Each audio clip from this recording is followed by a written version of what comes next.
Waiting for the mic.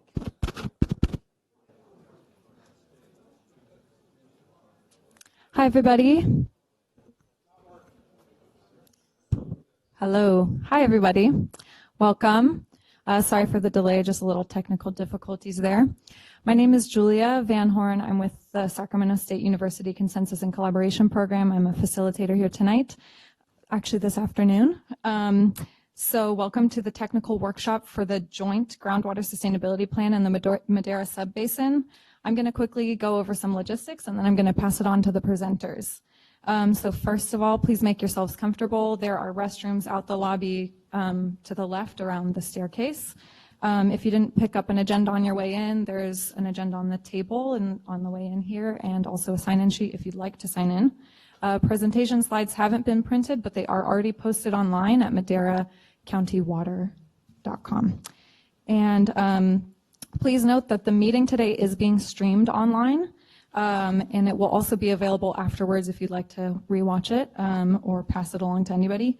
If you're going to make a question or a comment, please come up to the podium here. That way anyone watching online will be able to hear you. After every presentation, we'll take some brief clarifying questions, but if you have kind of more general questions or longer things that you'd like to engage on, please save those for the end. We do have a question and discussion period at the end there. And also we'd like to ask you to try to keep your comments brief to about 2 minutes.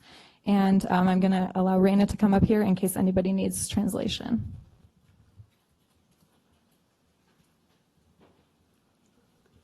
Muy buenas tardes a todos. Si alguien necesita aparatos para traducción, si los tenemos disponibles, yo estaré en la esquina esperando por si alguien necesita mi apoyo.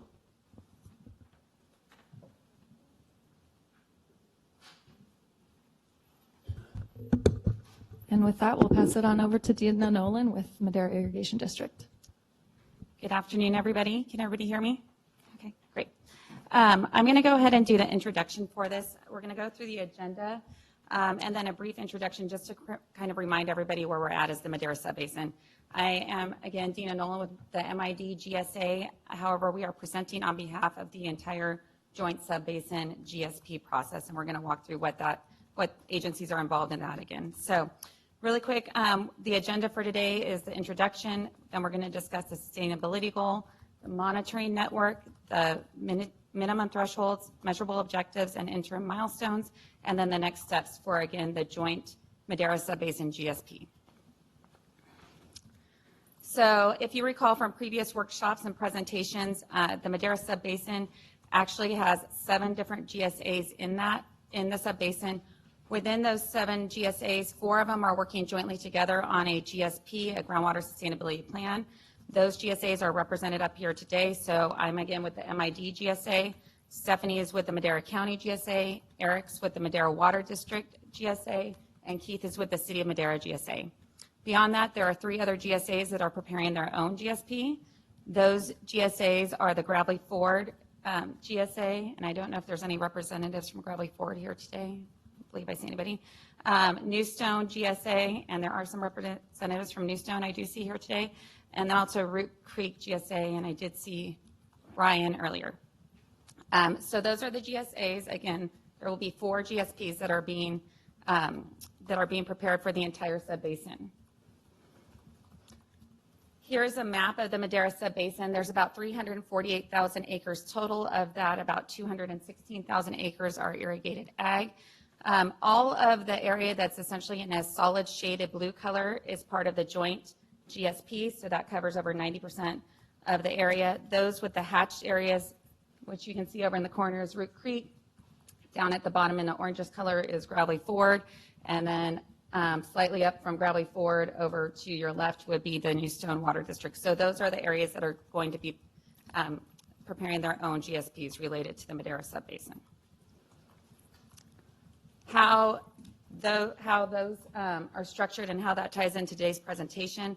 As part of the GSP process, there does need to be a coordination agreement amongst all of the GSPs. A lot of things are required of that, including the sustainability goal, utilizing the same data, utilizing the same methodologies, having a consistent monitoring network, the process for submitting the plans, and then coordinate data management systems. So those are all required as part of the coordination agreement. Today, what we're talking about is we're going to be presenting those highlighted elements that are part of the Madera joint GSP. So these are the elements that need to be coordinated with the other GSPs. And again, presenting on behalf of these 4 agencies today. As a reminder where we are with the Madera Subbasin as far as the groundwater conditions go, right now we have about 165,000 acre-foot annual overdraft, subbasin-wide. Again, that's divided into the GSAs, and those water budgets have been done individually and are available, I believe, in Chapter 2, currently available online. But again, this is subbasin-wide. What we're looking at as far as achieving sustainability is about 165,000 acre-feet annually. So plan for meeting the shortfall. Different GSAs have different approaches that they are planning to take. Some are doing recharge projects. Some are doing an incremental reduction from current consumptive use, so essentially demand reduction. Some are, as part of this process, planning on using what is called stored groundwater. That is essentially continuing to overdraft the aquifer as we go through this transition process, and the use of the groundwater model to estimate future projects and programs. So here in a minute, Pete's going to talk a little bit about the groundwater model and how we are actually utilizing that for these planned projects and how we're going to achieve sustainability between the 2020 and 2040 timeframe. And with that, I'm going to pass on to Stephanie, who's going to discuss the sustainability goal. Stephanie Agneson, Director of Water and Natural Resources for the county.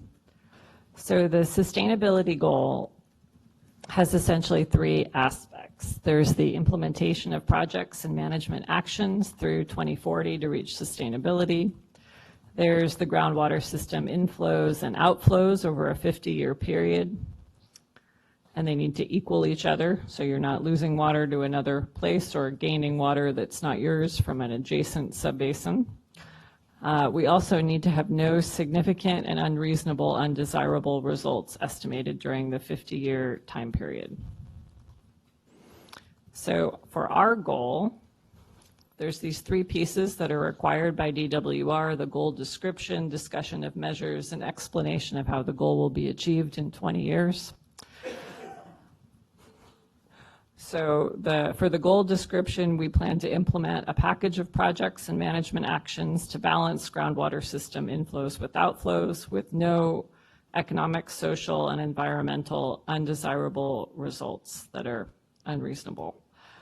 For the discussion of measures, we plan to describe aggressive recharge projects, projects that replace groundwater use with surface water use, and management actions that will reduce demand. And for many of you, in the county GSA, you've heard this described as a glide path of approximately 2% year demand reduction over time.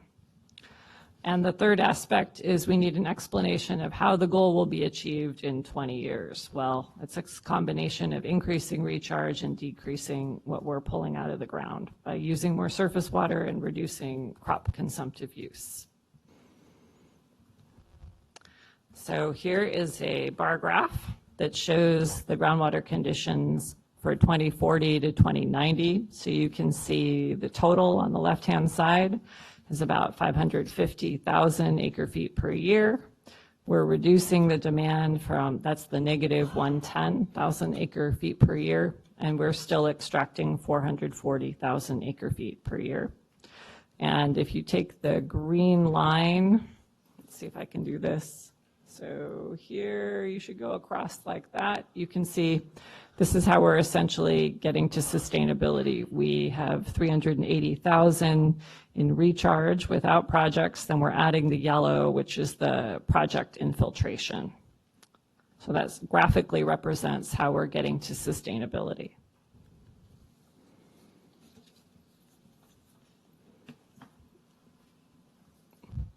So I'm going to talk briefly about the monitoring network. This is another requirement from the Department of Water Resources. We have a number of different types of wells here: CASGEM wells, voluntary wells, which are actually in CASGEM, and then other wells.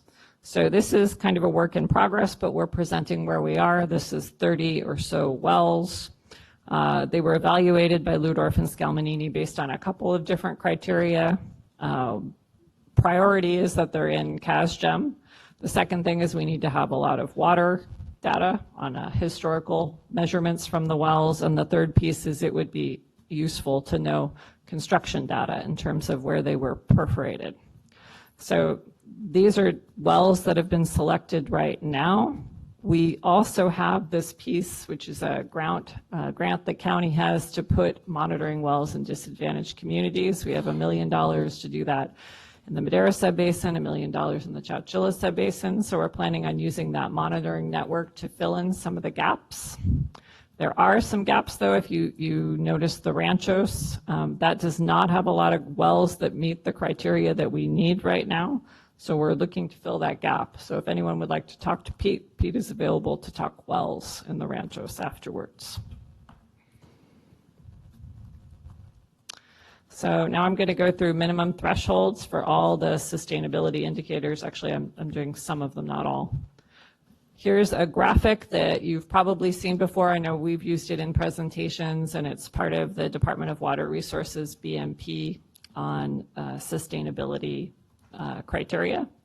So there's 6 things that you need to be aware of: the lowering of groundwater levels, reduction in storage, seawater intrusion, not an issue, degraded water quality, land subsidence, and surface water depletion. So I'm going to walk through how we're proposing setting the minimum thresholds for groundwater levels. So as we know, there are multiple beneficial uses for water in the state of California. Certainly drinking water is a beneficial use, as well as irrigation, and there are environmental uses for water as well.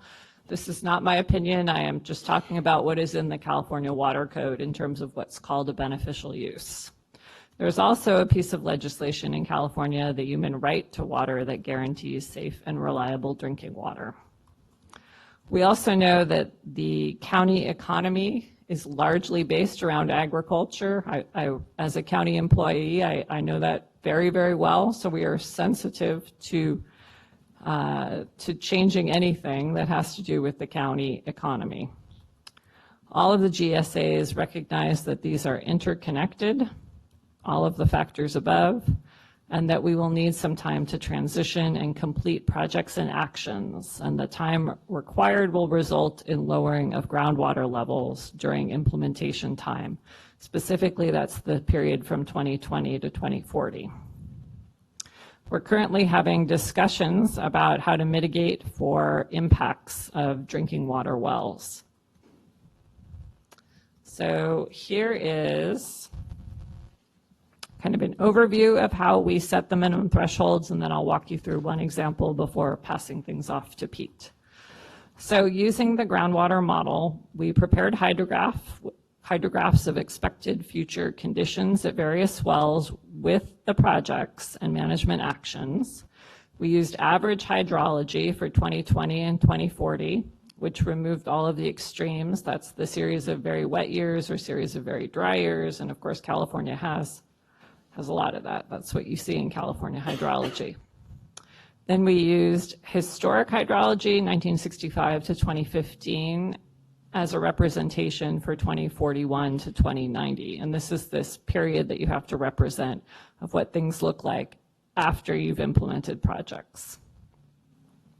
So we followed steps and adjustments for each representative monitoring well and created an artificial 10-year drought, which I'll show you.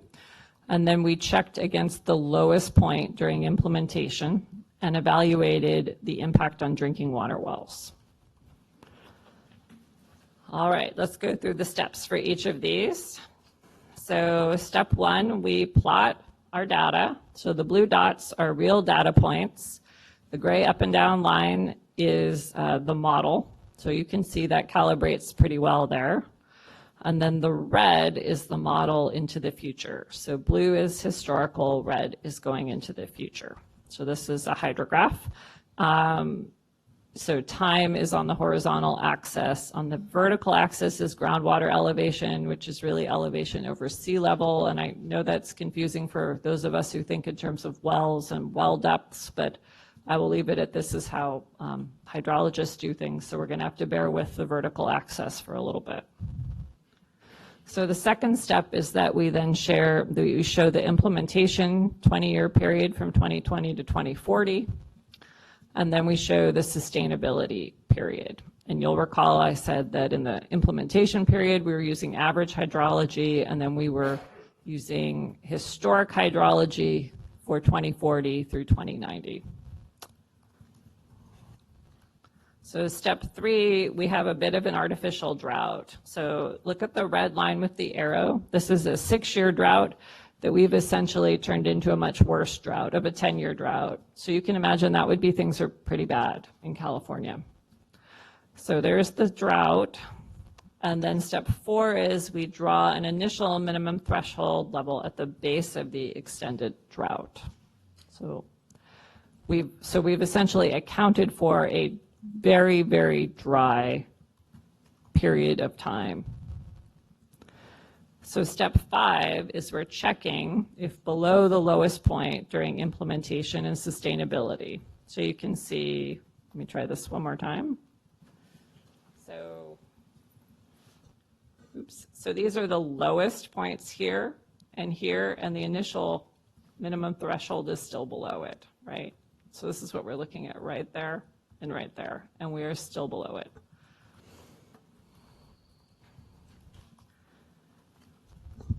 Step 6 is where we assess the local drinking water well information from the Department of Water Resources well logs for domestic wells, and then we plan for mitigation.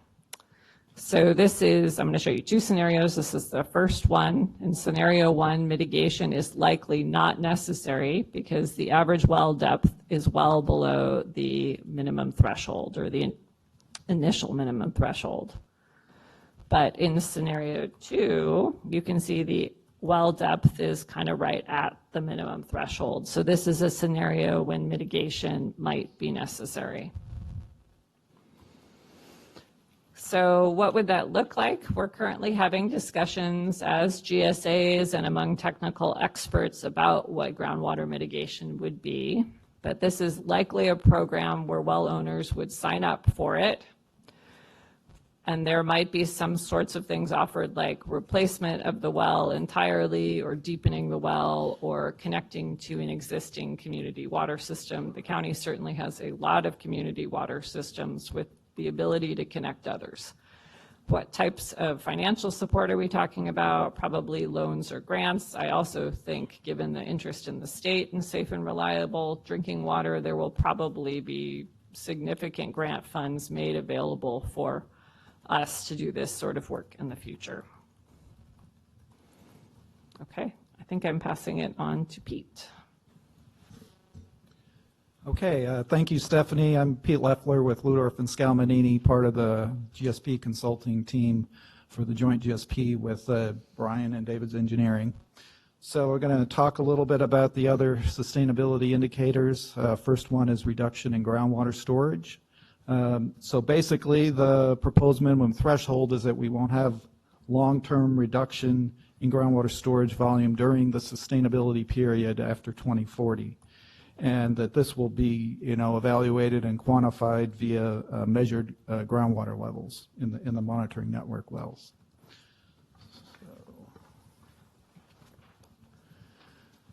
In terms of land subsidence, so initially, set our initial minimum threshold, and then it will be a case of looking at ongoing, benchmark and other surveys that are implemented or that are ongoing during the implementation period.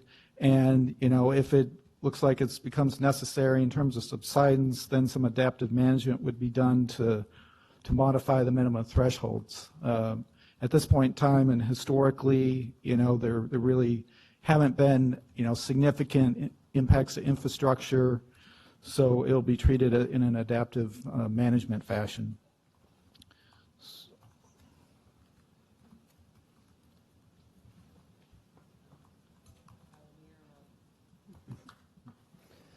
So in terms of groundwater quality, we're looking at maximum contaminant levels or MCLs. The key constituents that have been identified are nitrate, arsenic, and TDS and the respective levels. are shown here. 10 milligrams per liter for nitrate, 10 micrograms per liter for arsenic, and 1,000 milligrams per liter for total dissolved solids, or TDS. So these are standards that are set by the EPA and the state for drinking water quality and are allowable limits for public water systems. In terms of, arsenic, one of the issues in the basin are these reduced sediments, which are basically the, black, green to blue colored sediments that you might see when you're drilling. And there's a tendency for those types of sediments to produce more arsenic. And those are typically at depths of, in excess of 400 feet, 400 to 700 feet. So there is a potential for, declining water levels to result in wells that may see some increase in concentrations. So on the next slide, we'll look at, an example of how we're looking at that. So in terms of, the hydrographs that we're looking at, and Stephanie talked about the minimum threshold, and then where it's relevant, we're also looking at the depth to the reduced sediments. This particular example happens to be that the sediments are a little bit more on the shallow side than they are in much of the basin where they're a little deeper. But the idea is to look at how the minimum threshold is lining up relative to the depth of these reduced sediments and to try to keep that above the depth of the reduced sediments. So when it comes to the other constituents, nitrate and TDS, there are issues in the basin already with respect to nitrate and TDS that are being addressed through Regional Water Quality Control Board programs. So, we may have situations where areas with nitrate concentrations that are elevated or trending upward. So really the focus for the GSP is what is being done in terms of implementation actions and projects that might affect groundwater quality. So with an eye on that, I think the idea is to coordinate as closely as possible with the programs that are already in place and are being put in place as we speak by the regional board in terms of nitrate and TDS and the monitoring programs that are associated with those so that the GSP is consistent and coordinated with those. So, that'll be, something that needs to be addressed during the implementation period. And then to the extent that, there's certain specific individual projects that are done as part of the GSP, such as, recharge basins, there would be looking at, monitoring, and groundwater quality related to that using the existing monitoring network to the extent possible. So in terms of surface water depletion, so that's a function of flows in the rivers as well as the groundwater levels. For much of the basin, the regional groundwater levels are well below the channel bottoms, so it's not an issue. The San Joaquin River, there are areas with shallower groundwater, but on closer inspection, we're still disconnected there in terms of the channel bottoms and the groundwater levels. So with that, we won't be setting MTs for surface water depletion. With respect to groundwater dependent ecosystems, or GDEs, so there we're primarily looking at vegetation that is dependent on shallow depths to groundwater. Again, not many areas in the basin kind of meet this qualification, if you will. We're using 30 feet as the initial cutoff depth to water and evaluating areas in detail that are within 30 feet. And this is primarily on the western edge of the basin and possibly a little bit on the east in some shallow bedrock areas. And the next slide illustrates that. The yellow areas are actually 30 to 40 feet to groundwater, so they're a little deeper than our cutoff. The green areas are where we're 20 to 30 feet to groundwater, so those are within the areas being evaluated in detail.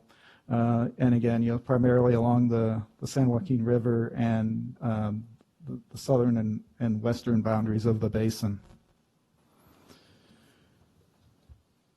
And so let's move on to measurable objectives and interim milestones. So in terms of groundwater levels, what we're looking at is what is the average groundwater level during the sustainability period, and we'll utilize that to set our measurable objective. Obviously, groundwater storage is tied to that, so we'll be looking at the groundwater level minimum or measurable objective for that. Subsidence, to the extent that needs to be addressed, would also use groundwater level measurable objectives.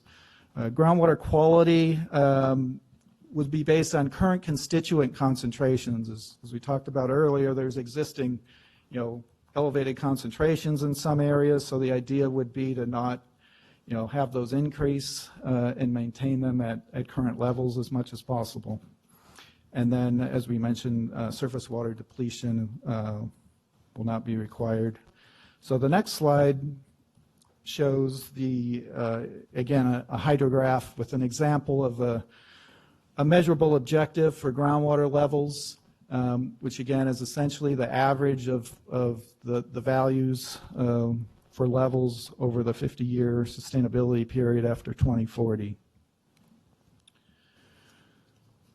And then we also need to look at interim milestones, which are at 5-year increments during the implementation period between 2020 and 2040. And we'll look at an example on the next slide for groundwater levels and how that will be addressed. And then again, groundwater storage, of course, is dependent on the groundwater levels. And subsidence, again, that's, to the extent required would be the same as subsidence minimum thresholds, and groundwater quality would be the current concentrations in terms of interim milestones. So if we go to the example on the next slide, so basically what we're looking at is we have an average implementation period, meaning the climate hydrology is average, because we don't know what the climate's going to be. So we've sort of taken out the extreme wet and dry periods and tried to look at what we might expect to happen to groundwater levels during that time frame. And this is one example, but kind of what you see is this bit of a glide path down. The rate of decline is decreasing from what it was historically, but you still see a bit of a decline, and so the interim milestones will be developed from these results, and again at 5-year increments as shown in the implementation period. And so this is sort of what a hydrograph looks like when you put it all together, with the interim milestones, the minimum threshold, and the measurable objective. So we're going through all the wells in the proposed monitoring network, and they'll all, each one will look perhaps a little different, but some overall similarities. So that's kind of what it's going to look like in terms of how we're setting, each of those items for the GSP. And so with that, I think we're going to pass it back to Stephanie for next steps.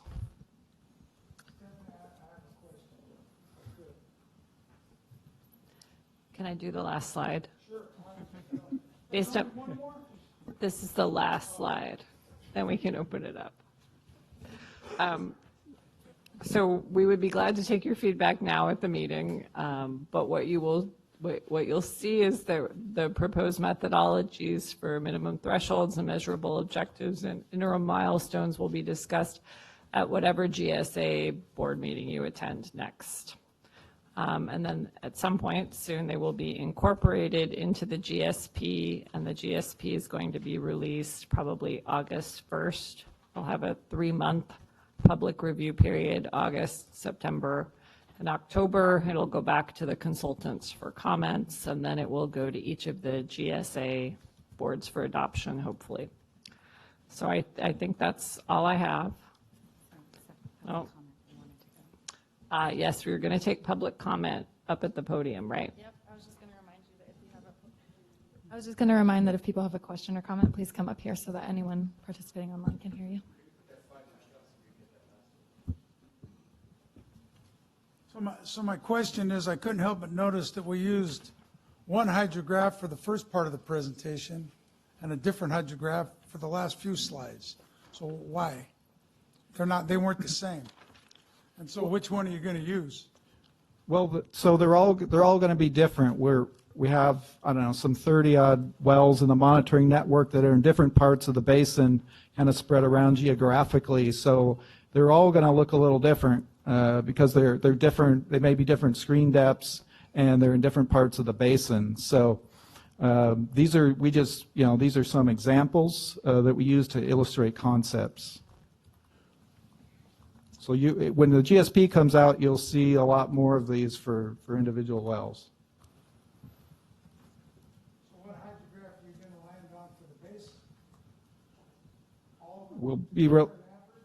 We'll be relying on all of them, and then of the ones that we have to define an undesirable result, we'll be looking, if a certain percentage exceed the minimum threshold or go below it, then that would define an undesirable result for the basin.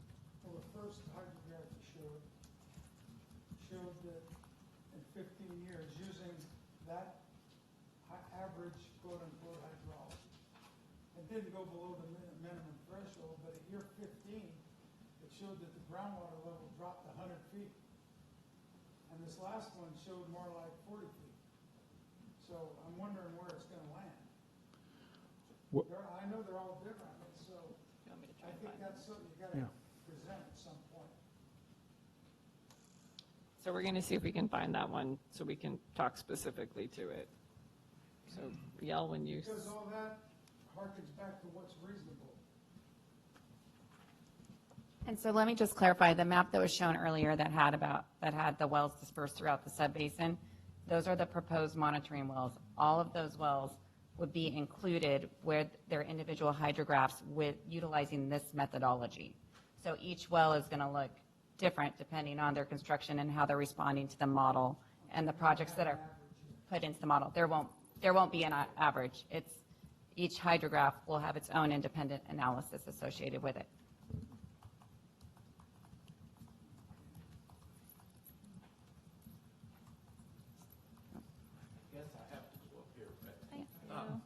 To follow up on Dave's part, if you're going to have one starting at 0 in the middle and the other one starting at 0 at the bottom or something, if you're going to use two different types of graphs, show on the left-hand edge how they relate to each other so that us non-engineers can figure out what you're trying to show.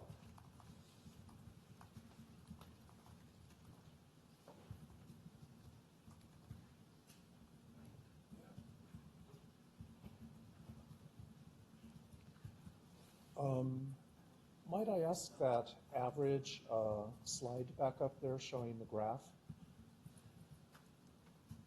Is it this one? It was one of the first ones that showed current. It had the gray lines and red lines. It showed white, blue dots for current. Step one? Actually, that one will yeah, that's great.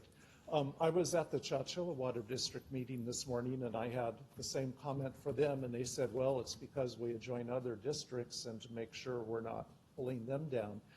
But if we look at the 2040 onward 50 years, we're actually going up, it looks to me, and this is all going to cause a lot of pain as it is, which is to attain sustainability. That looks like we're trying to return our basin to where it was 50 years ago, practically.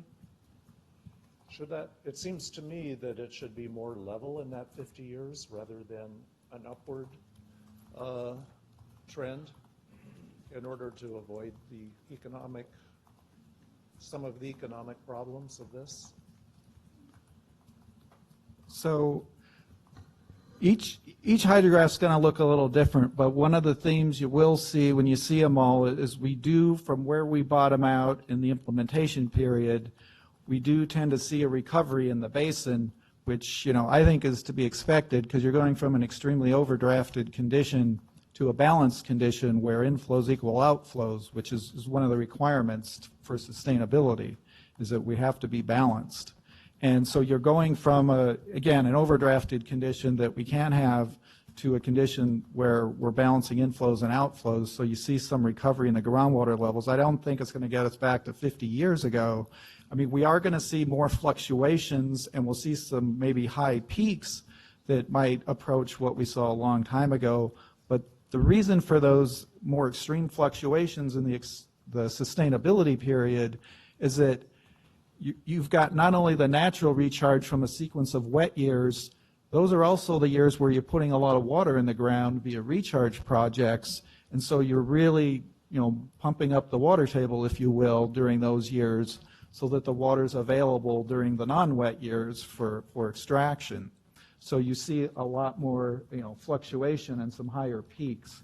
But I think in terms of the average and in terms of the measurable objective, when you look at when you eventually see all the hydrographs, it might bring us back to some more recent, water level condition. But again, I think that's sort of what you would expect given the condition we're starting with to the condition we're going to. And, so some recovery in water levels is going to be a part of that.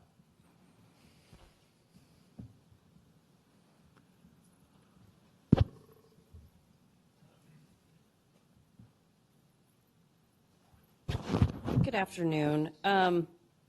Stephanie, you mentioned at the end that these threshold methodologies are going to be going to the individual GSAs, I'm assuming at like the next set of GSA meetings.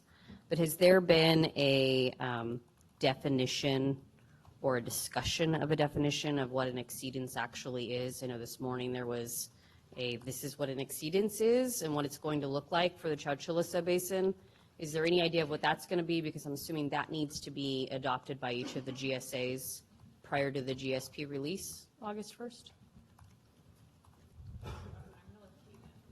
I'm going to let Pete answer the exceedance part, but our legal counsel's advice is that we do not piecemeal approve the GSP. So we're briefing them like everybody is, but we're not bringing them a little piece to be adopted at a time because that would be skipping the public review period. Sure. So I understand that part. I didn't catch it unless I missed it today. No, I don't But think I we know there had a was a slide on specific exceedance. definition this morning, and I'm asking if there's one this afternoon or if there will be one soon. So I think, the final decision still needs to be made, but I think what we're suggesting or proposing is that for an individual well to have an exceedance, you would need to have 2 consecutive fall measurements where you're below the minimum threshold. So essentially a period of 1 year where you're below the minimum threshold. And then of the group of wells that you have, just, it's going to be more than 10, but just say 10, the other part would be that 30% of the wells in the monitoring network would need to exceed or be below the minimum threshold to define an undesirable result. So 3 out of 10 would need to be below to define an undesirable result. So similar to what's going on in the Chowchilla Subbasin. Right. I mean, it's not finalized, but Sure. that's the concept we're looking at. Okay, and then one other question, just because obviously I've attended the advisory committee meetings, one of the first pictures that was up there, one of the bar graphs, was using the number 545 total extracted. Is that consumptive or is that actual like applied water? Because there's all that confusion that's been going on as to, We're talking in this presentation? is it ETAW or is it actual? This Yeah. presentation? Groundwater extraction. I think it was the one right before this one, but, I mean, this is, I've got another question as it relates to that one, but maybe not. That one. It's groundwater extraction. So that's actual extracted, not the ETA. That's the estimate of total groundwater extraction in the subbasin. Okay. And then, on that other one that you just had up there? I know at the advisory committee meeting, and maybe it's just still rough numbers, but this is showing 110,000 that needs to be reduced. And I think at the advisory committee meeting, there was roughly 100,000 that need to be reduced. So is that 10 from one of the other parts of the basin, or where's that number coming from?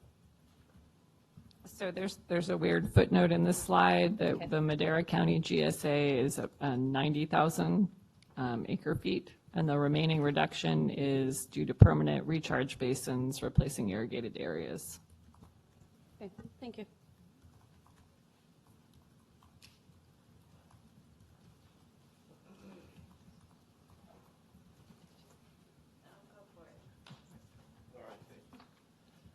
Yeah, if you could bring up that monitoring network map.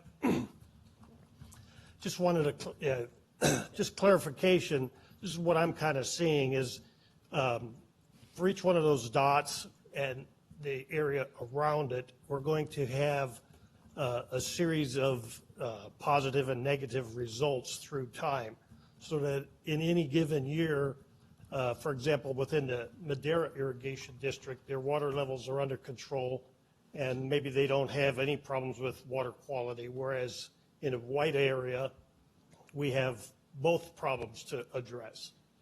And so part of the modeling is just to try and highlight where those situations might occur, and then the county is going to have to address it on a smaller focused area. Is that kind of what?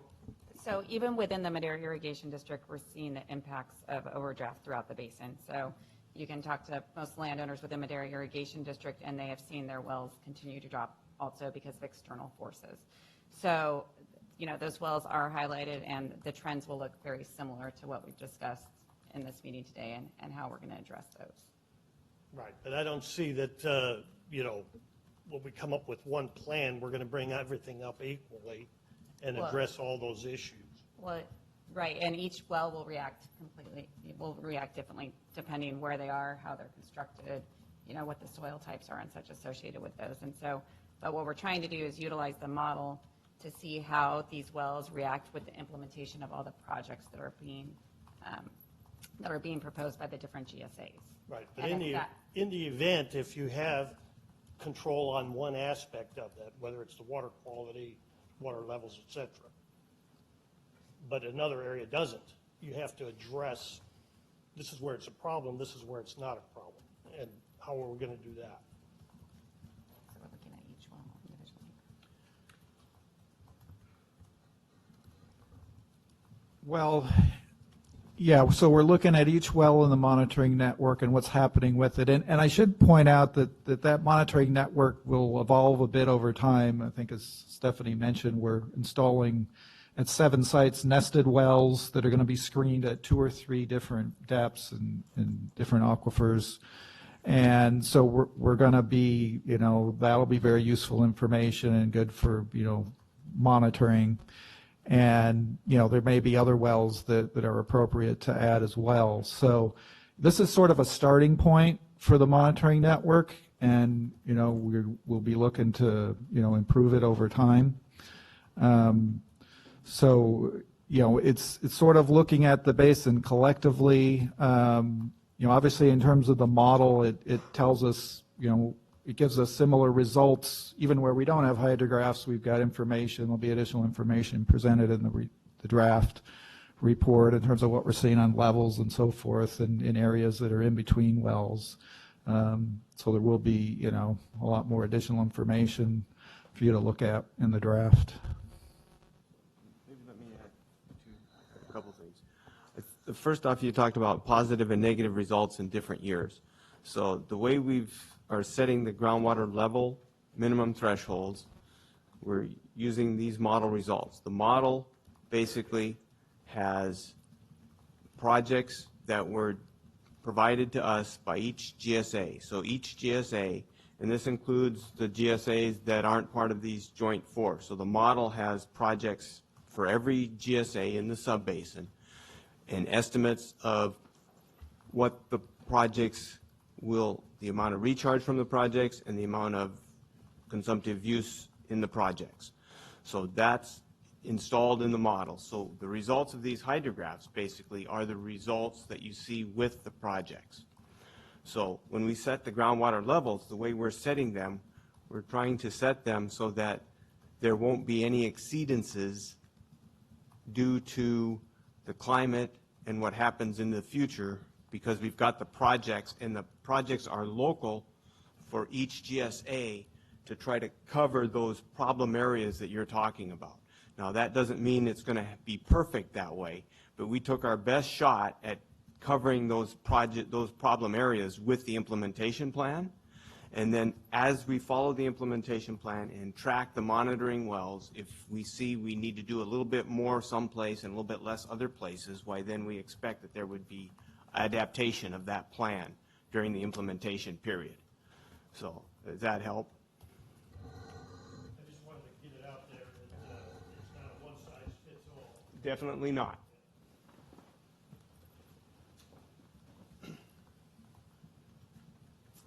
Hi, it says state name and address. I don't have to do that. Right? I'm Amanda Monaco. I work with Leadership Council. I'm the water policy coordinator and engaging on SIGMA on working alongside communities that we work with in the Subbasin, which are Fairmead and La Viña, and some folks that we work with in the city of Madera. So I had a few questions. Where to start? I have a bunch of questions. I guess to start, I'll go chronologically with the slides. So on the sustainable yield, determining the sustainable yield, I know that one of the slides that you showed was the different factors that you need to take into account in determining sustainable yield. One is obviously how much water naturally gets recharged and how much are we using. Another factor, though, is the undesirable results. And so my question is, how can you determine a sustainable yield without having a conversation about what is significant and unreasonable, wells going dry, et cetera, and whether that's going to be taken out to the public, and whether that sustainable yield could change because of that feedback?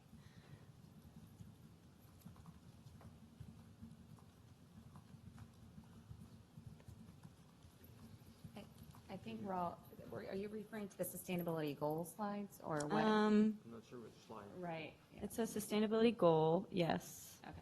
And then it's followed with the simplified groundwater condition with projects. Yeah.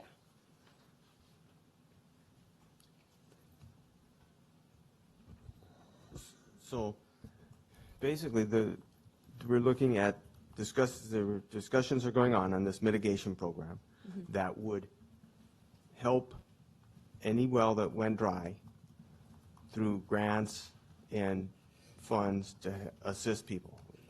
The proposal with the program that's under discussion is that people would have to register their well at the beginning of that program, and then if something happened with well, that the program would then assist those people with that well, either replacing it or connecting to a community system if one was nearby, whatever the best methodology would. Now, that's the program under discussion. We've done an analysis, basically, and if you look at the cost of that mitigation program to assist people with wells that go dry, why it's much less cost to do that than it is to Increase this. to try to keep the level high. Because to try to keep the level high, the only way to do that in a timely manner is basically to take 30,000 acres out of production in 2020. And that is a huge economic hit to the county. So that's something that we want, I think, desperately to avoid. I think everybody wants desperately to avoid. So that would be a large economic hit. So the goal with the mitigation program is, and looking at the domestic wells, the information that we have, it's not going to be a large number of wells, so it's not going to be a large cost. So compared to the hit, if we tried to keep the levels high all the way through, why it's much better to help people with domestic wells through this mitigation program that's under discussion. Okay, so just to be clear, you're not taking those impacts into account and making the sustainable yield or minimum thresholds, and the idea is then you'll mitigate for the impacts because it's less Yes. costly. Okay. For the minimum threshold for groundwater levels, I saw on the slide for that, there was that artificial 10-year drought that dropped it down. Thanks, Stephanie. And then it looked like there was a bit of a buffer, and then there was a minimum threshold. So it looked like it wasn't actually at the base of that 10-year drought. It was actually below that. Is there a methodology for establishing that buffer? Or am I just looking at that wrong or misinterpreting that? So I guess the base of the red line is where we'd be at the end of a 6-year drought. And then where we are with the point of the arrow is where we'd project to be at the end of a 10-year drought. So the initial minimum thresholds being set where we'd expect water levels to be at the end of a 10-year drought. So there's no buffer. Oh, Well, essentially the buffer is, the 10-year drought accounts for the buffer, or is the methodology to get the buffer. The 10-year projection is where the minimum threshold line is set. What's showing on the hydrographs is not a 10-year drought, so it's projecting that drought to the 10th year. oh, so as if that had continued for 10 years. Exactly. Got it. What is the worst-case scenario? Okay. Just to be clear, the 2040 to 2090 period is based on historical climate hydrology from 1965 to 2015. So there was no 10-year drought. There was a 6-year drought from late 80s, early 90s, which is kind of what we used as the base, and then projected where the 10-year drought would be. Okay, thanks. Thank you. That makes it a lot clearer, for me at least. So my next question is on evaluating the potential impacts to drinking water wells. So I know you proposed there were two kind of hypothetical scenarios. One was if the minimum threshold is above, I believe, the average well depth, versus if the minimum threshold is below the average well depth, then there would be a mitigation plan. Since that's the average well depth, that could mean that half of the wells in the area do still go dry, correct? So the mitigation plan that's under discussion would, any well that went dry would Regardless. be, if they had signed up, If they right? signed up. That's what we're thinking about, is that people will have to sign their well into the program at the beginning. And if that well is signed up in the program, it can demonstrate that it was working fine and in good condition prior to the beginning of this, why then, now this is under discussion. There's not a defined program yet that's been approved, but there's very serious discussions going on about the program. So it's just, I mean, none of this has been approved yet, obviously. That's why we're here for public feedback. So. Okay. And just as a reminder, that's average well depth, so, certain wells can skew the data one way or the other. Yeah. And I know there's some, at least with in other counties that were, in other subbasins, there's some kind of questions about old data on wells, and we've offered to help kind of flush out that data and talk to folks and see what's, because we work with a lot of folks on wells, so we can see kind of I was just whether going to say, there's I mean, I outliers think or not. the data on wells is probably not the best and is probably not complete, okay, and is maybe a bit old, but the intent of the program would be if a person had signed up and proves that their well is working and in good shape at the beginning, why, whether they're in this database or not, as long as they've signed up at the beginning, why, so this database may slightly underrepresent the amount of wells that might be impacted, but that doesn't impact what the mitigation does, or doesn't change the mitigation. Okay, got it. Yeah, Thank you. I think really what we're trying to do with these hydrographs and showing the average well depths is to get a general idea of what the impact level might be. Okay.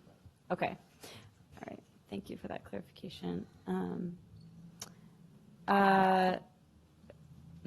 guess I'll be interested in, I'd love to give feedback on the mitigation program and what that would look like. So I'd love to be part of those conversations if possible. Because we would work with the folks who might take advantage of that, and there might be certain barriers to them accessing that we can help overcome. And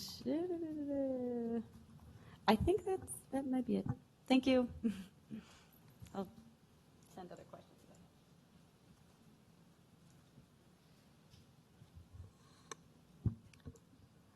Are there any additional questions out there?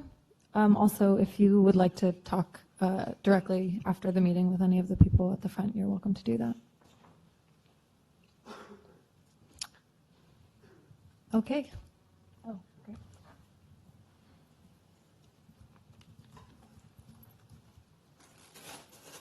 Hi, Kevin Herman, MID, MWD, White Area Grower Advisory panel member. And my question is, or request or suggestion is that if we can get this entity to get together with the county committee so that we standardize any sort of measurements that we're using, I think that'd be helpful to everybody. It's a really complicated situation that we have. And, you know, for instance, the extraction rate, is it pumped or is it, you know, based on 80% efficiency for the irrigation system? If we can get both entities to use the same nomenclature, I think that'd be beneficial to everybody involved. Thank you.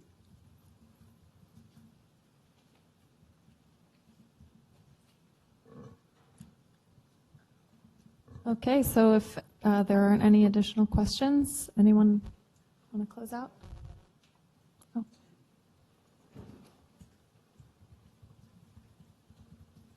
Good afternoon. My name is Bill Dietrich, and I'm an engaged grower in water issues. Following up on Kevin's comment,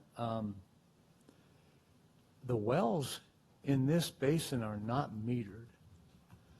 So I assume that the 545,200 acre feet of extracted groundwater has to be an estimate of some kind?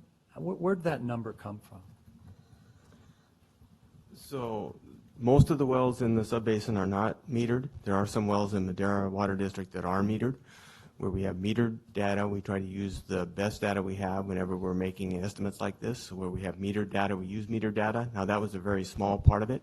So the rest of the groundwater estimate is based on an estimate of ET of applied water, evapotranspiration, crop consumptive use of applied water with an 80% efficiency for, that's kind of an average So efficiency 80% that's is the mostly efficiency drip. used to develop that. Okay. Yeah.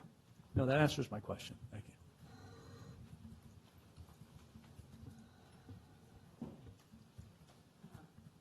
I do have one more question.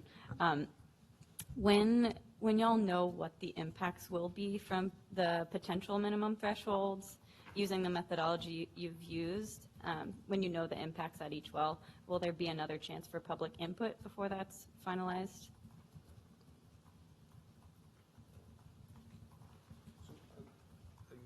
Just a little, when we know the impact at each well. Right, because each hydrograph is for a different well, correct? Right, so basically, each monitoring well will have its own minimum thresholds and measurable objectives. And there will be a table of those in the GSP. And will it communicate how many wells will be going dry then because of those?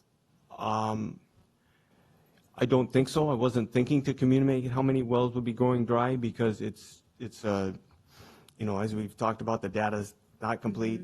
We don't really know for sure, and I mean, we hadn't really talked about that. I don't see a need for that or how that really helps the GSP exactly, but. Well, I think it helps by determining, it helps to determine what's significant and unreasonable, right? Because if you know what the impacts are in the domestic wells, then you can. If we're mitigating all the domestic wells that are impacted, how is it significant or unreasonable? You're still going to potentially have people without water in their wells for months while you're implementing a deepening program or something. Like, that's still an incredible cost to a family to not have water in their well. So I think that it is something that you have to take into account. So I think that's a good point. It's something to consider in the mitigation program. As you look, just to clarify, as you look at this map right now, it obviously doesn't have coverage over, and really kind of defined coverage over the entire subbasin because of the well history and data that we have. So, I mean, I think there is going to be extrapolation of data, and I think that David's is looking at and has looked at where there are domestic well concentrations and such. But as far as trying to align all the hydrographs directly with the number of well impacts, that are going to be included in the GSP will be difficult because of the well coverage that we have. Mm-hmm. I know the Kauai, and we've been talking with East Kauai about doing this kind of analysis, and they do feel like it is critical before determining a minimum threshold.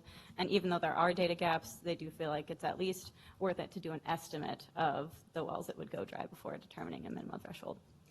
So I'd hope that y'all would consider doing that as well.